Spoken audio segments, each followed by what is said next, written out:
Hello, Aquarius, Sun, Moon, Rising, and Venus signs. Kamusta kayo? Sana po'y nasa mabuti kayong kalagayan. Welcome back po sa Star Tarot. At kung bago kayo rito, welcome din po kayo. Please subscribe, like, share my videos, and leave me a comment kung nakaresonate kayo. So, Arrow, you're on the right path regarding some aspect of your life. Ayan. So, this could be a sign para sa'yo. Okay?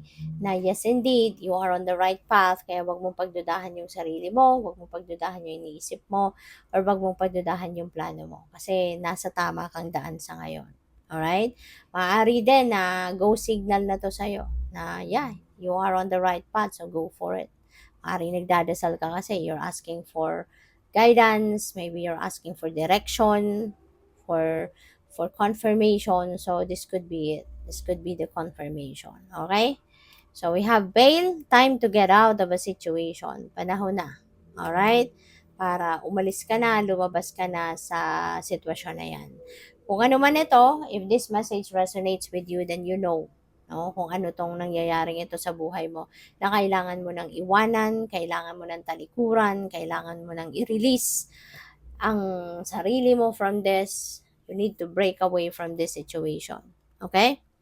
So, we have yoke, feeling tied down or frustrated. Ayan. Maaring ito yun, yung sitwasyon na yun. Diba? Maaring you are being restricted by someone, you are being manipulated by someone, pwedeng ganon. Kaya, frustrated ka na sa nangyayari sa'yo. Frustrated ka na sa sitwasyon. So, yun, maglakas ka na ng loob, diba? Na umalis sa sitwasyon na ito. Maaring ito na yun, yung warning sa'yo na it's about time now for you to get out of that situation. Okay? So, what else? We have forest, muddled, and unclear thinking. Yan. So, maaring yan ang nararamdaman mo.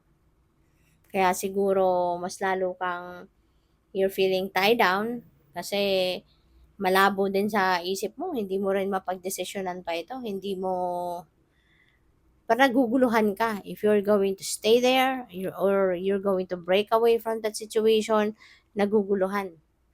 No? Maaaring naguguluhan ka. But, you know what? Kapag nasa muddled mind ka, you have unclear thinking, maybe ang pinaka isang effective na magagawa mo dito is for you to meditate. Kasi pag nagme-meditate, unang-una, meditation brings answers. Ikalawa, kapag nagme-meditate tayo, parang nare-renew yung sarili natin, na nawawala, no, yung gulo sa isip natin, nakakalma tayo, mas makakapag-isip ka ng maayos, mas mabuti. So, give it a try. Okay? Mag-meditate ka para maalis yung unclear thinking na to at mas magkaroon ka ng clear direction.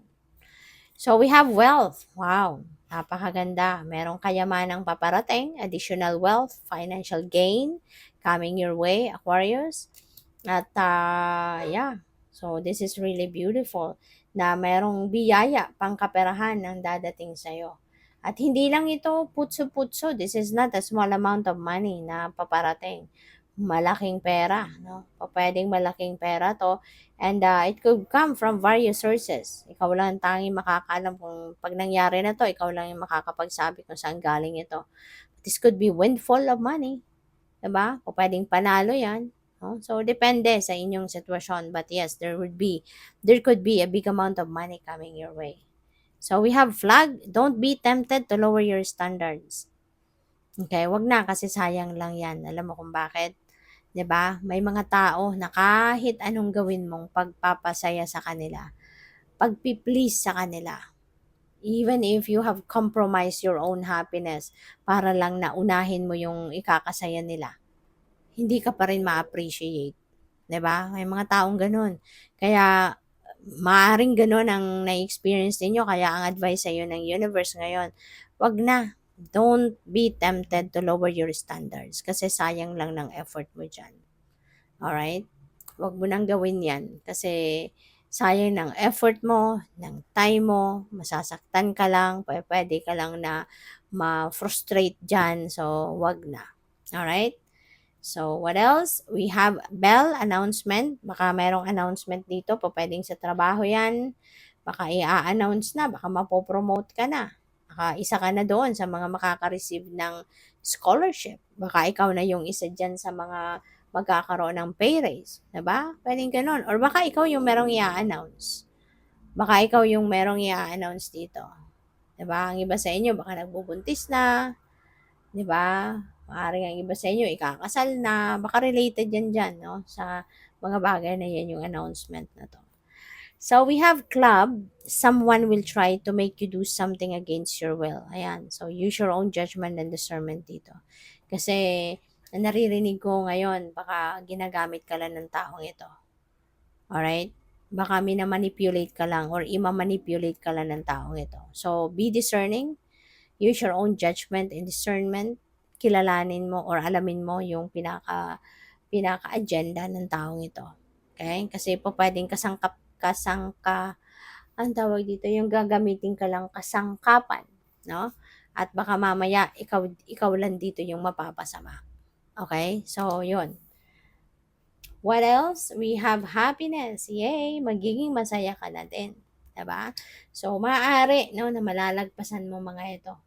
Ayan, yung frustration mo, malalagpasan mo yan. Yung muddled mind na to, pare malalagpasan mo na yan. Ito, kaya magiging masaya ka na.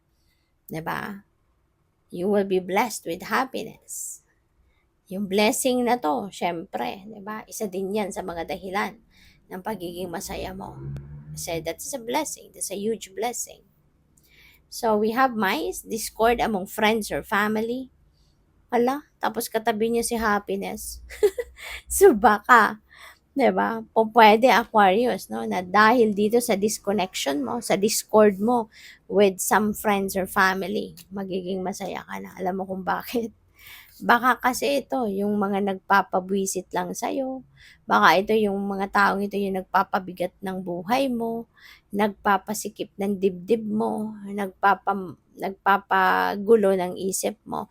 At ngayon na magkakaroon ka ng discord with them, magkakaroon ng distance na kayo, 'di ba? Mapuputol na yung connection mo with these people. Kaya ka magiging masaya na. Kasi maaari talaga na these people are the ones, no, nagdadala sa iyo ng negative energy. Nadadamay ka ng mga kanegahan ng mga taong ito.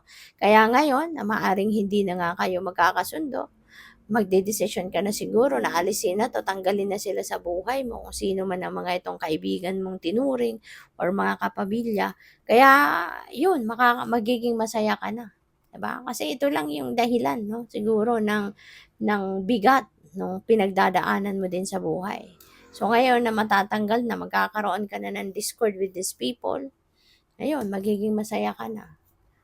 So that's a good decision.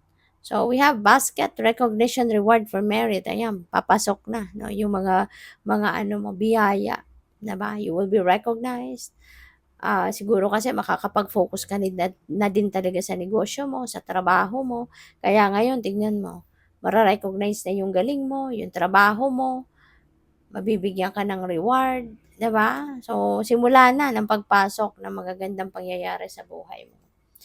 We have hand in need of help, assistance, and guidance. Ayan. For some of you, maaaring kailangan ng tulong, kailangan ng assistance, kailangan ng gabay for some of you, no? Or pwede rin na merong nangangailangan ng tulong, ng assistance, ng guidance at ikaw yung lalapitan. Ikaw yung hihingian nito ng tulong. So, good luck. Thank you for watching Love and Light. Namaste.